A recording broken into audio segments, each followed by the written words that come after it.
Initially, it started off with Janeline's case. Unfortunately, it had to start that way.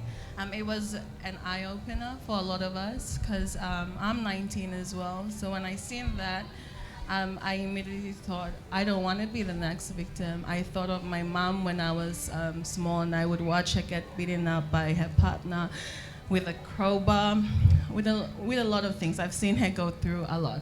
And when you're a kid, you can't do much. You scream and cry. And that's as far as it goes because you're small and you're tiny. You can't really defend her.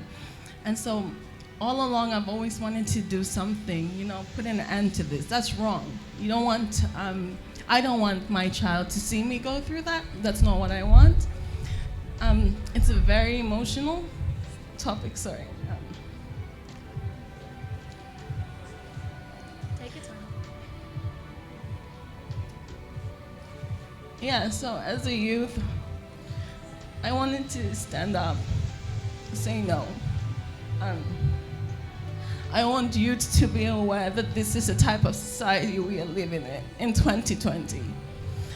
I want them to be aware that this is your community, this is what your mothers are facing, your next door neighbor, she's facing that, she's going through that. Your class girl, her parents, her family, they might not have a good upbringing, they're probably facing that. I want them to be aware so that they know if they're bringing in a child in the future, this is what she's going to see. This is what Papua New Guinea has for her. And I want them to, prepare themselves, know what's expected in the future so they're able to change and bring good for their future, for my future. And so for the youths, we want our females and our males to know that we understand what you're going through. We see you.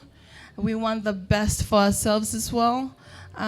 We know what males are going through as well. We consider you. We know that most males are also victims of domestic violence. But a lot of the times, females are the ones who endure this constantly on a daily basis. We go through sexual harassment, physical, emotional, mental, all of it every day. We don't even do anything, and it just happens. We walk on the side of the road, we get catcalled, we get a lot of those sort of things, and I don't even feel safe myself. That lady, Thomas Otto, who walked with me, she held that placard, and then it went all over social media. And that just showed, it opened up my eyes to see, okay, these are the challenges that we'll be facing. This is what we're up against. I see it as a negative, but also a way to push us further, to know that, okay, this is the challenges that we're gonna have to face. This is what we need to do to assess those sort of things.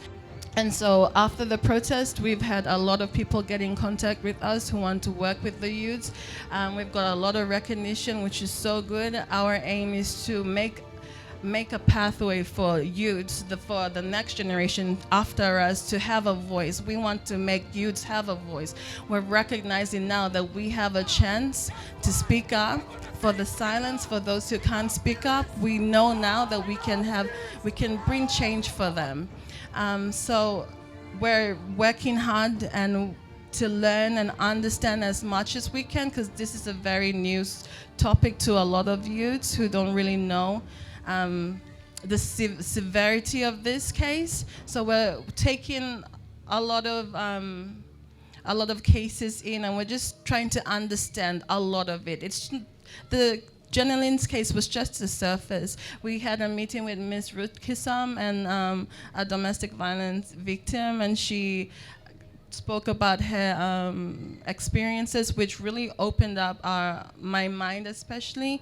And Ms. Ruth Kissam also told us about the stuff that she works on, which that it needs to be addressed. People need to know that this is what's going on in Papua New Guinea now, today, and constantly, So that's what And the Silence is about. It's a youth-driven thing. We just started up from Janeline's case, and then we're hoping to go further in the future.